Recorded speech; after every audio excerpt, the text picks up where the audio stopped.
La diabetes, esa vieja conocida que es al mismo tiempo tan desconocida. Hoy en La Salud es lo Primero nos acercamos a ella desde la enfermería para ver cómo se produce y qué podemos hacer para mejorar nuestra calidad de vida.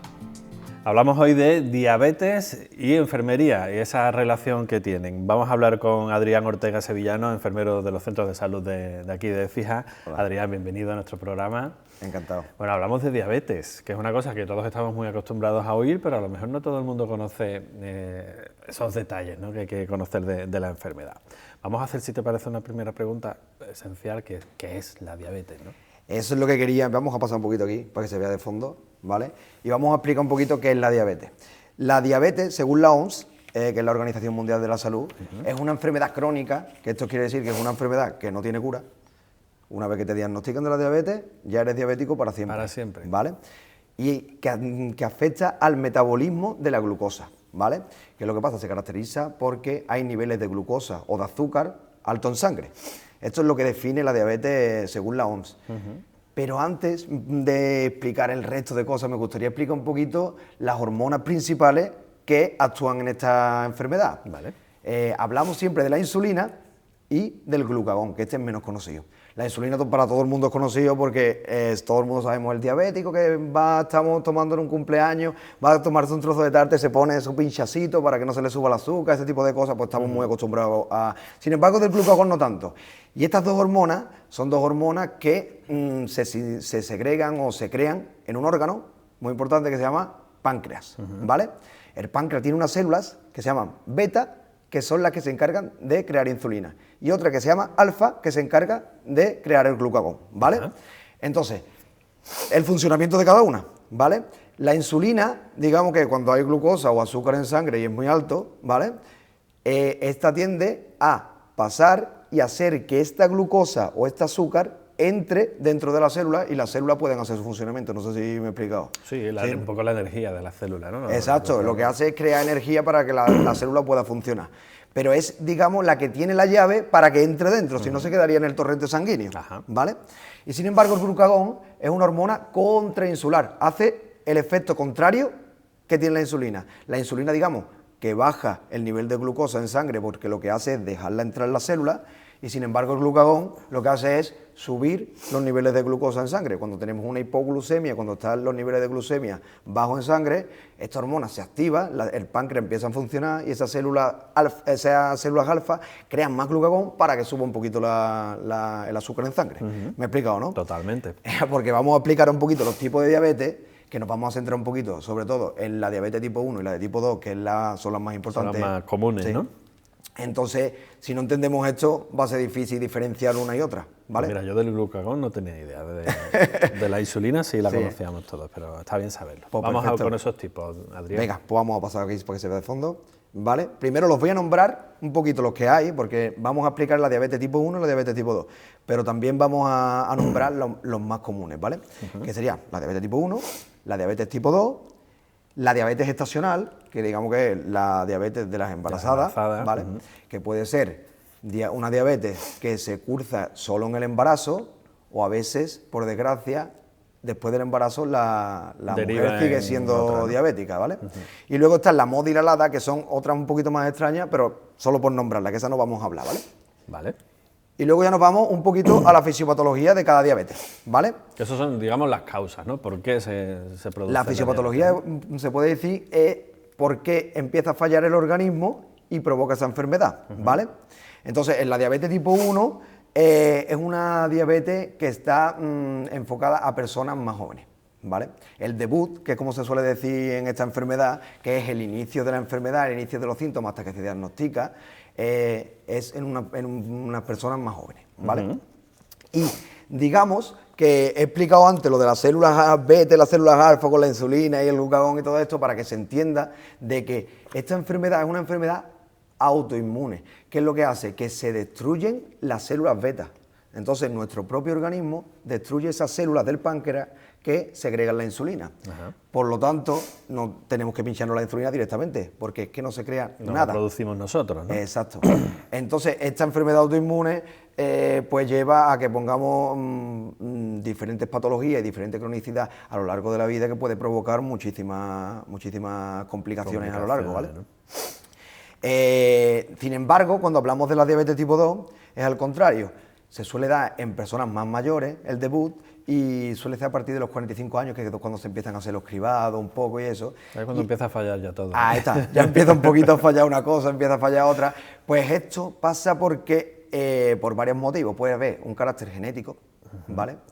Que tus padres, tus familiares han tenido o han desarrollado este tipo de diabetes y en tu genética, pues tiene más predisposición a padecerla. Y luego una de las más importantes son los hábitos de vida, ¿vale? En las células beta, en este caso, no es que no se hayan destruido, sino que el tejido, el músculo, la célula, crea una resistencia hasta esa insulina. Nosotros estamos más gorditos, o hemos fumado más de la cuenta, o hemos hecho poco deporte, o tenemos trabajo muy sedentario. Pues todo ese tipo de cosas, junto a los factores genéticos, pueden desarrollar una resistencia a la insulina que crean estas células beta, ¿vale? Entonces, la resistencia, lo que decimos es que la insulina, el cuerpo ya no la quiere igual. Antes la usábamos bien, pero ha llegado un momento que esta insulina ya a mí no me sirve, ya no te abro la puerta directamente desde la sangre a la célula o al tejido como antes, ¿vale? Y entonces para eso existen ciertos fármacos, no tienen que ser siempre pinchados, ¿sabes? La insulina, existen ciertos fármacos que hacen que esa resistencia se supere, por así decirlo, ¿vale? Muy bien.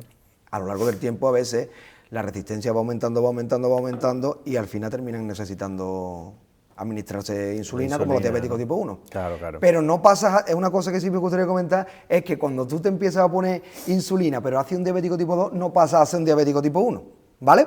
Ajá. Tú sigues siendo un diabético tipo 2, que te necesitas ponerte insulina, pero no eres diabético tipo 1, ¿vale? Vale, son dos cosas distintas. Sí, que muchas veces la gente, yo era diabético tipo 2, pero ya soy tipo 1, porque ya me pongo insulina. No, eso es mentira, ¿vale? No tiene nada que ver, ¿no?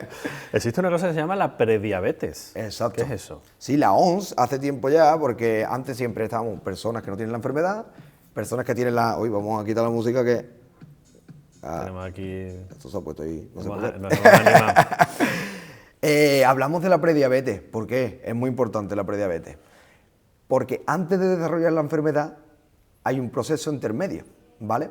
Están los no diabéticos y están los diabéticos. Y la prediabetes, la OMS dice que es el estado del paciente en el que no se tienen glucemias o azúcar en sangre como una persona, digamos, no diabética, pero tampoco como una persona diagnosticada de diabetes. Por ejemplo, una persona en ayuna. Tú no eres diabético, ¿no? No, que yo sepa. Que tú sepas. ¿Cuántos años tienes? 46. Pues ya entro dentro del rango, sí. Pues entonces, tú ahora mismo tendrías unos niveles de glucosa en sangre en ayuna entre 60 y 100, 110 más o menos, ¿vale? Una persona diabética, lo normal es que lo tenga por encima de 125. Y una persona prediabética es que está entre 110 y 125, entre 100 y 125, depende un poquito de la persona. Pues ese tipo de estado es muy importante que se capten ese tipo de personas, porque hay que darle una prevención y una promoción de la salud, no para hacer que no vayan a ser diabéticos ya, porque la diabetes va a llegar, una vez que tienes la prediabetes ya vas a ser diabético. El problema es que mientras antes llegue ese diagnóstico, antes vendrán las posibles complicaciones que vienen luego, ¿vale? Sí, un poco por tenerlo controlado, digamos, ¿no? Exacto. Todo el tema ese, ¿no? Me ha llamado mucho la atención una de las diapositivas que me has pasado, las 4P de la diabetes. Ay, a ver, ¿qué es eso de chula. las 4P de la diabetes? Las 4P son los síntomas más importantes de la diabetes. Siempre que hablamos antes de tener la diabetes, porque una vez que la tenemos más controlada, este tipo de cosas no nos suele ocurrir. Pero tú no sabes que eres diabético y de repente empiezan a pasar ciertas cosas en tu cuerpo que tú antes no te pasaba. Entonces, hablamos de las 4P, he puesto las 4P porque me parece muy chulo la manera de que se quede. Sí, yo creo que así es más fácil de recordar. Sí. Pues vamos a empezar hablando por la polifagia. ¿Qué es la polifagia? El aumento de la ingesta de comida. ¿No? Tener hambre constantemente. Exactamente. Comemos y comemos y comemos. Porque la glucosa se queda en sangre, como hemos dicho, y no tenemos insulina. Entonces, la glucosa no es capaz de pasar a la célula. Entonces, el cuerpo no la detecta y lo que intenta es come. Para que haya más glucosa. Exactamente. Claro. Eso es la polifagia. Pero están todos relacionados, por así decirlo. Luego, sin embargo, tenemos una pérdida de peso, que es la segunda P. ¿Cómo puede ser que yo como muchísimo y siga perdiendo peso. Esto aquí algo no va bien, ¿no? ¿Qué es lo que pasa? Pues es muy importante decir que el cuerpo, al no poder utilizar la glucosa que está en sangre, que es el primer motor de energía, digamos, pues resulta que el hígado rompe la grasa y crea energía a partir de la grasa. De la grasa. Entonces, la glucosa se queda en la sangre y nosotros empezamos a perder peso porque perdemos grasa, porque es del segundo sitio donde vamos a empezar a coger energía, ¿vale? Para poder seguir el organismo con su funcionamiento. Claro. Sin embargo, luego nos vamos a la poliuria, orinamos más de la cuenta. Esa glucosa que estaba en sangre, de alguna manera hay que eliminarla. Hay que expulsarla, claro.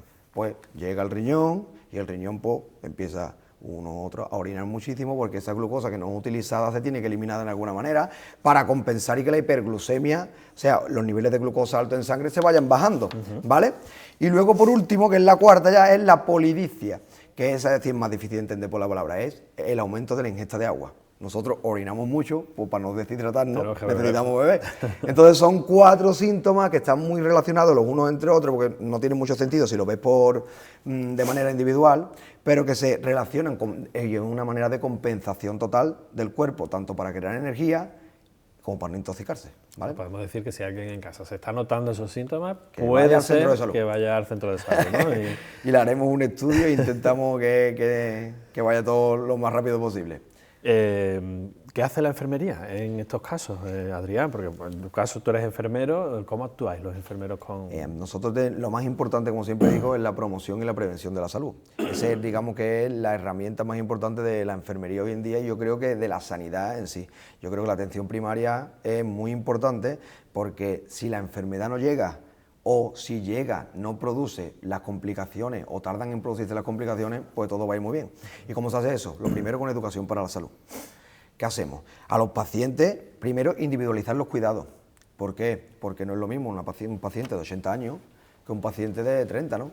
Claro. Un paciente de 30 usa el móvil, apunta la glucemia en el móvil, o el otro necesitará una libretita, pues entonces hay que, primero, individualizar a los pacientes. Luego, el autocontrol glucémico.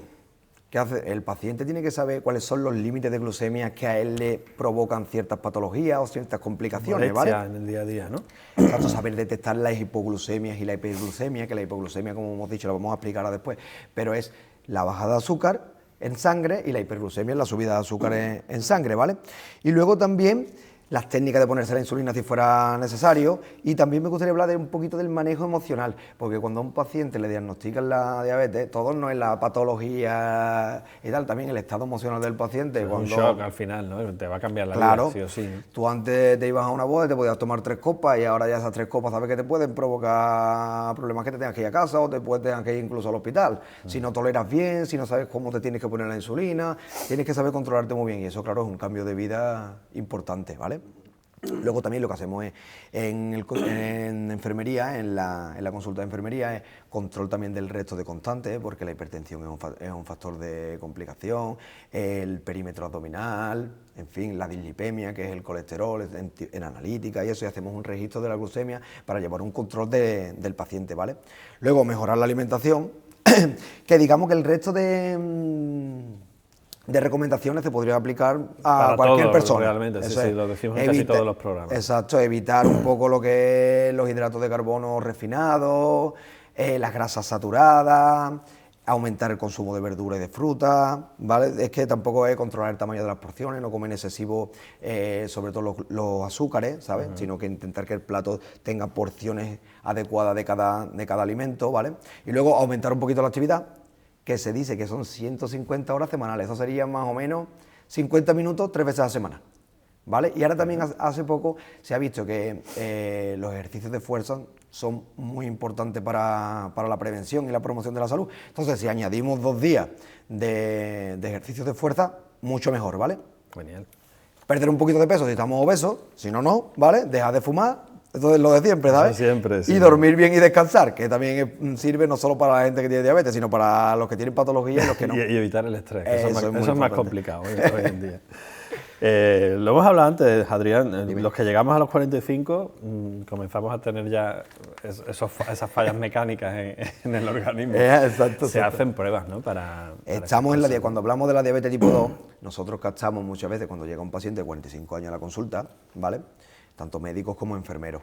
Cuando se les va a pedir la analítica anual o la que necesite, la que vienen a hacerse el paciente, pues tú dices 45 años, ¿vale?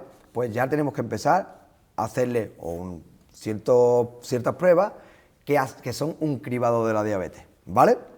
Entonces, a partir de los 45 años, si el resultado es normal, se va a repetir cada 3 años. Hay un parámetro también en la analítica, como se pide, que es el más pedido en este caso, que se llama la hemoglobina glicada, que digamos que mide la proteína plasmática en sangre, ¿vale? Y hace como es una cosa que nosotros entendemos, tampoco lo tiene que entender la población. Cálculo, ¿no? Exacto, es un cálculo que tiene que estar entre 4 y 6 aproximadamente. Si pasas un poquito, puede estar en prediabetes o puede haber un problema, ¿vale? Entonces, si el resultado es normal, cada 3 años. Y si el resultado no es normal, pues entraríamos en el proceso de la diabetes o en el estudio y ya empezaríamos a ver qué pasa. En las personas con factores de riesgo, como hipertensión, factores genéticos, que tus padres o antecedentes de diabetes, se puede hacer en cualquier momento, ¿vale? No hace falta que sea a los 45 años, ¿vale? Bueno, eso es en personas sanas que no tienen, digamos, ningún tipo de factores, ¿sí? Perfecto. Hemos hablado ya de la enfermedad, hemos hablado de esos síntomas, de los primeros síntomas, pero puede haber complicaciones a lo largo del tiempo, ¿no? Hay complicaciones agudas, que digamos que son complicaciones inmediatas, y luego complicaciones crónicas, que son las que producen más problemas a la larga, ¿vale? Las agudas, que son instantáneas. ¿Qué te puede pasar a un paciente diabético? Puede tener una hipoglucemia, como hemos dicho, o puede tener una hiperglucemia. Una hipoglucemia, que es lo que es la bajada de sangre, o sea, la bajada de azúcar en sangre. Que puede provocar, como tiene unos síntomas específicos, ¿sabes? Como es el temblor, la sudoración, la palidez, la visión borrosa. Es como cuando te vas a dar una lipotimia, ¿vale? Con un sudor y eso, pues lo mismo. Pero en un paciente diabético, eso hay que tener un poquito más de cuidado. ¿Por qué? Porque si hacemos una glucemia y el azúcar en sangre está por debajo de 70, que normalmente las personas diabéticas suelen tolerar mucho mejor las hipoglucemias que una persona a lo mejor que no lo es, pueden llegar a 60 a lo mejor y ni se enteran muchas veces. Eso depende un poco del paciente, claro. Tampoco es... No es una ciencia exacta. Exacto, pero los estudios dicen que por debajo de 70 estamos en hipoglucemia o al menos en riesgo de hipoglucemia. Y esto puede tener dos causas, o sea, dos problemáticas, una leve moderada, ¿vale? Y otra que es más grave. ¿Qué debemos hacer? Tanto el paciente, cuando se detecta estos síntomas o este estado, o los familiares, amigos de un paciente que es diabético, también es lo que les digo. Hay que educar a toda la familia. Exacto, la educación es para todos, no es para nada más que para el paciente, ¿vale? Entonces, cuando tenemos una hipoglucemia por debajo de 70 y el paciente empieza a presentar sintomatología, ¿qué hay que hacer? Muy importante, hay que diferenciar si tenemos vía oral o no la tenemos. Si el paciente tolera poder comer algo, vamos a empezar por ahí, ¿vale? ¿Cómo lo hacemos? 15 gramos de glucosa o de azúcar, que viene a ser más o menos 3 azucarillos, lo tomamos, un vaso de zumo, una bebida energética que no sea light, ¿vale? Lo tomamos y dentro de 10-15 minutos volvemos a tomar otra vez la glucemia. Si sigue por debajo de 70, sigue teniendo la vía oral, puede comer, repetimos de nuevo la ingesta, ¿no? La ingesta, eso es. Y si el paciente ya se estabiliza, pues podemos comer un snack, algo para establecer un poquito mejor, que esté un poquito más alta a que siga bajando, ¿vale? Ajá. Que lo que pasa es que esto puede derivar que tú estás dando el azúcar y ahora de repente el paciente se desmaya. Ya no tenemos vía oral, porque tú no le puedes dar un zumo a una persona que esté inconsciente, porque si no lo que hace ya es ahogarlo también, ¿sabes? Entonces, todo un paciente diabético que tiende a la hipoglucemia suele tener, nosotros recetamos, tanto enfermeros como médicos, el glucagón, que es lo mismo que la insulina inyectado, pero esa hormona que hablamos al principio también existe para inyectarla. Y se tienen los diabéticos, que la tienen siempre en su neverita, o cuando van a algún sitio siempre la llevan o lo intentan llevar, porque es muy importante, porque en pacientes que han perdido la conciencia y han tenido una hipoglucemia grave, hay que inyectar el glucagón. Esto a los 10-15 minutos el paciente normalmente suele revertir, ¿vale? Y se termina la complicación. Yo siempre digo, ante una hipoglucemia, nosotros administramos el glucagón, tanto los familiares o amigos, si saben, y llamamos al servicio de urgencia para que vayan viniendo, porque puede ser una complicación muy grave. Peor, ¿no? Claro. Y si ya a los 10 minutos el paciente está recuperado y tolera la vía oral y empieza a comer y se empieza a mejorar, llamamos y cancelamos el aviso. porque ya no lo necesitaría. Pero si sigue, que lo antes posible que pueda venir el servicio de urgencia y pueda... Por si acaso, exacto. Claro, ¿Vale? eso es así. Eso en el caso de la hipo. De la hipoglucemia, que digamos que es más emergencia. La diferencia entre emergencia y urgencia, no sé si lo habéis dicho en el grupo, la urgencia, la vida no está comprometida en ese momento, pero la emergencia sí puede estar. Cuando un paciente tiene una hipoglucemia grave y ha perdido la conciencia, eso es una emergencia sanitaria. Hay que ir a atenderlo, ¿vale? Perfecto. Y luego, la hiperglucemia, pues, es todo lo contrario, es el aumento de glucosa en sangre. Dicen 180, pero es verdad que los diabéticos 180, ellos lo toleran normal, es un poquito más normalmente, ¿vale? ¿Qué son los síntomas? Pues un poquito más de sed, cansancio, visión borrosa, pero está como un poco más activo, ¿sabes? Dolor abdominal, náusea, vómito, puede cursar de muchísimas maneras, ¿vale? Muchas veces son totalmente asintomáticos, hasta teniéndola en 300 y 400, ¿sabes? Sobre todo en pacientes que tienen una hiperglucemia constante. Porque hay diabéticos que están más mal controlados y siempre están en 200. Ese en 200 es su límite bueno. Su estado perfecto. Exacto. Entonces, ¿cómo debemos actuar? Hidratando bien, ver si no hemos tomado los fármacos adecuados. Ponte y dice, tengo una hiperglucemia hoy, pero es que se me ha olvidado tomarme la pastilla de la mañana, del azúcar. ¿Vale? Pues vamos a ver si la pastilla se la ha tomado bien, no se la ha tomado bien, o si no hemos puesto la insulina, porque mira, es que se me ha olvidado ponerme la insulina antes de comer, pues entonces es normal que tengas una hiperglucemia, ¿vale? Pues podemos poner un poquito de insulina, o podemos beber un poquito de agua para eliminar esa glucosa en sangre, como hemos hablado antes de la poliuria, y en casos más graves sí que habría que ir al hospital, porque ya se necesita coger una vía y poner un tratamiento más específico, por así decirlo, ¿vale? Digamos que es menos emergencia que la hipo, ¿no? Sí, en este caso. Sí, ¿no? sí. Esta, digamos que llega a ser una emergencia cuando está más mantenida en el tiempo, pero la otra puede ser al momento. A otro, ¿no? Exacto. Estamos muy acostumbrados a hablar de diabetes, todos conocemos personas que tienen la enfermedad, pero es más grave de lo que parece, quiero decir, puede tener consecuencias graves para algunos de los órganos vitales también del cuerpo, ¿no? Exacto, yo cuando hablo con los pacientes en la consulta, siempre les digo, yo tuve varios pacientes de hecho, que eran su primera consulta después de mucho tiempo, y hay que decirles, no, yo es que estoy bien, yo es que ahora mismo me encuentro bien, es que el problema puede venir a la larga. Si tú no controlas bien, no te haces tu seguimiento bien, puede tener unas complicaciones a la larga muy importantes y que luego vienen las lamentaciones, sobre todo, ¿vale? Y esto afecta a diferentes órganos, porque digamos que la hiperglucemia en sangre, el aumento de glucosa en sangre, sobre todo afecta a la vascularización de ciertos órganos y también afecta un poco al sistema nervioso, ¿vale? Entonces, vamos a ir nombrando un poquito los órganos, ¿no? más principales, ¿vale? Empezamos por el ojo, que la complicación más importante es la retinopatía diabética. ¿Qué es eso? La vascularización de la retina empieza a fallar, ¿vale? Y crea unas lesiones que puede provocar ceguera, glaucoma, cataratas. ¿Qué es lo que pasa? Pues nosotros vamos a hacer una serie de pruebas que vamos a aplicar dentro de 2-3 minutitos, de este tipo de complicaciones, ¿vale? Luego nos vamos al cerebro, que aumenta el riesgo de accidente cerebrovascular. Todo está, como ves, todo está relacionado con la vascularización, sobre todo, ¿vale? Claro. Entonces, puede provocar ictus, o sea, tiene más probabilidad de tener un ictus si eres un diabético descontrolado que una persona que no lo eres, ¿vale? Vale. En el corazón y los vasos sanguíneos, infarto, ¿vale?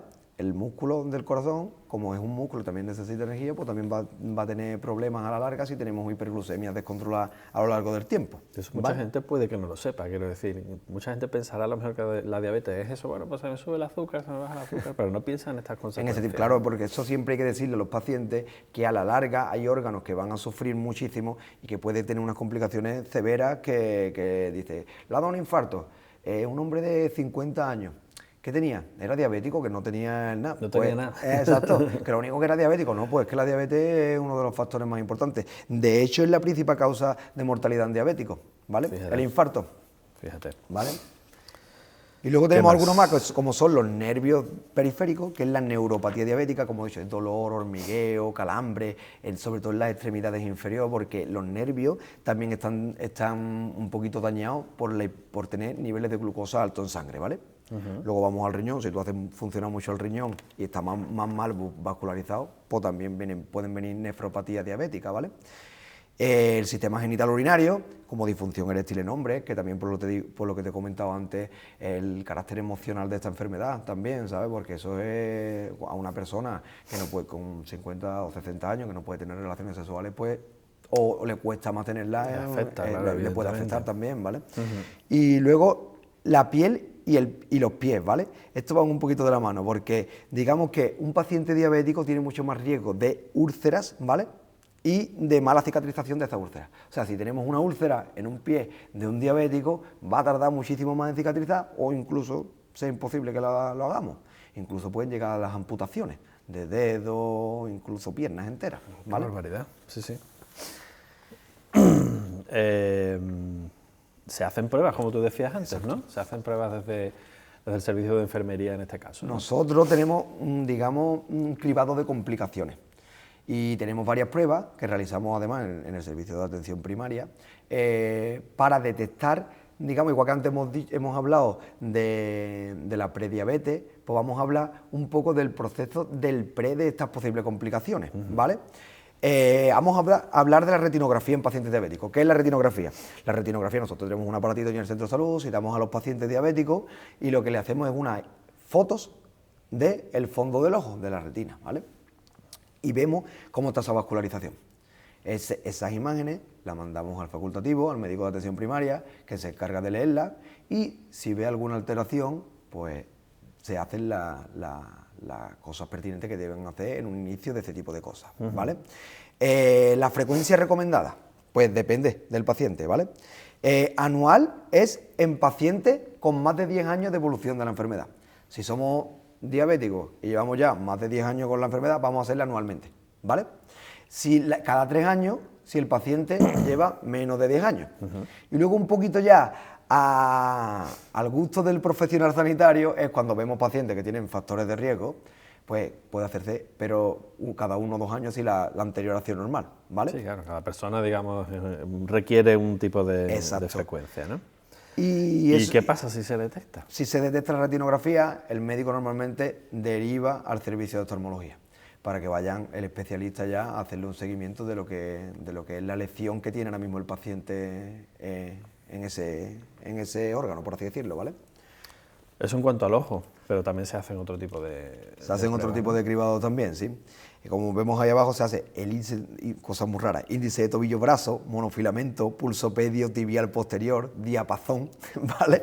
Estamos ahí viéndolo, ¿vale? Pero vamos a hablar un poquito. Paciente que llega a consulta, nosotros lo primero que hacemos, una entrevista, nos sentamos y hablamos con el paciente antes de empezar nada.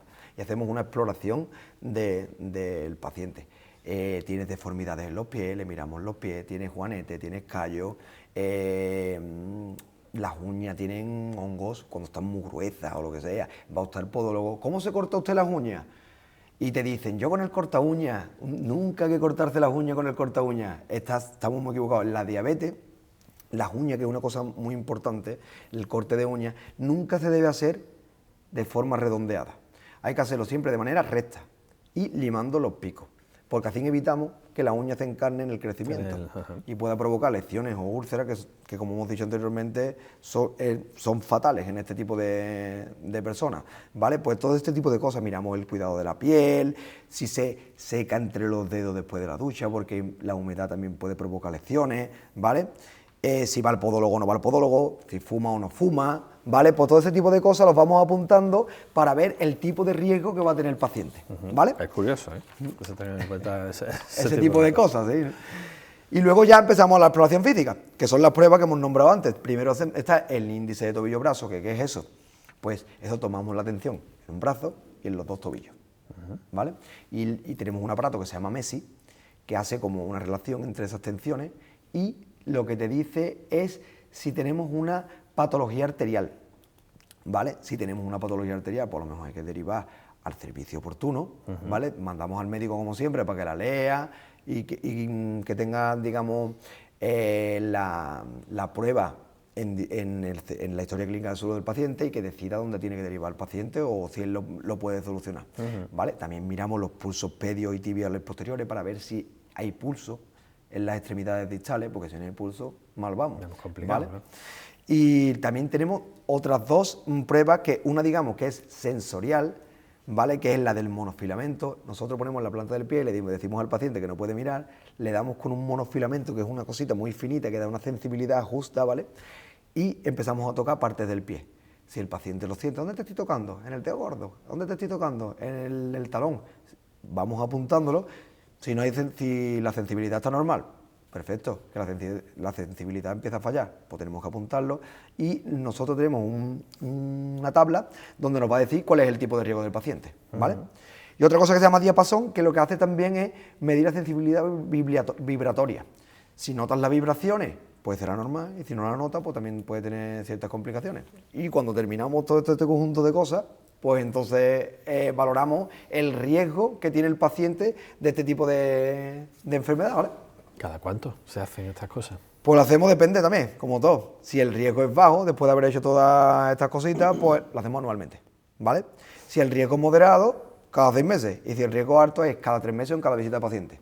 Que nosotros normalmente en un paciente de riesgo alto lo hacemos cada 3 meses, citamos otra vez al paciente para revalorarlo. Si vemos que la cosa está muy mal, incluso hasta semanalmente, ¿vale? Le hacemos. Pues vas a tomártela 3 veces durante el día la glucemia, y me vas a traer un papelito con toda la glucemia para ver si tenemos que modificar un poquito la insulina o el tratamiento no está bien adecuado, para intentar que estos niveles de glucemia estén lo más normal posible en sangre, ¿vale? Qué importante, ¿no? Porque además lo hacéis todo en atención primaria, todo esto. Todo esto que estamos hablando lo hacemos en atención primaria. El paciente diabético que nos vea, pues seguramente sepa, porque se lo hace todos los años. Luego también hay tipos de pacientes que no suelen acudir o que no lo hacen, que están un poco más dejados, y ya cuando van siendo más mayores sí que suelen tenerlo. Las personas más mayores son las que más se cuidan en este sentido, menos lo dejan. Las personas más jóvenes, como no vemos las complicaciones, digamos, tan cercanas, plazo, ¿no? ¿Sabes? Pues lo tenemos un poquito más dejado. Y el objetivo de todo esto que hemos dicho último es la prevención de úlceras en el pie diabético y el uso y una de las complicaciones más graves de la diabetes, ¿vale? Lo que me queda claro, Adrián, con todo esto es que hay que tomársela en serio, ¿no? Que no es algo para tomárselo a la ligera. Es una enfermedad que, como hemos visto, no es solo que tengamos niveles de glucemia altos en sangre y no podamos comer pasteles o no tomar copas o el uso de ciertas cosas, sino es que es una enfermedad que a lo largo provoca muchísimos problemas. En personas que están bien controladas, pues esos problemas no pueden pasar, a lo mejor no pasan nunca, o se retrasan muchísimo, ¿vale? Últimos consejos, que terminamos. Último consejo, pues como he puesto aquí un poquito la conclusión, es que no se cura, pero se controla. Vamos a cuidarnos todos, vamos a hacer un poquito de deporte, sobre todo una alimentación adecuada, siempre basada en la dieta mediterránea, y nada, poco más. Yo creo que si algún paciente diabético tiene algún problema, también puede acudir tanto a su enfermero como a su médico, que le vamos a explicar todas las dudas que tengan en ese momento. Si alguien después de ver el programa se ha quedado con dudas de si puede tenerla, que acuda. Mi número de teléfono no viene. Que acuda al centro de salud, si no, se pone en contacto con nosotros, que le contactamos con Adrián. Muchísimas gracias. Nada, Adrián, a ti, por todo. Encantado. Hasta la próxima, ¿no? Nos veremos en más programas. Creo que sí. Muchas gracias. Venga, hasta luego.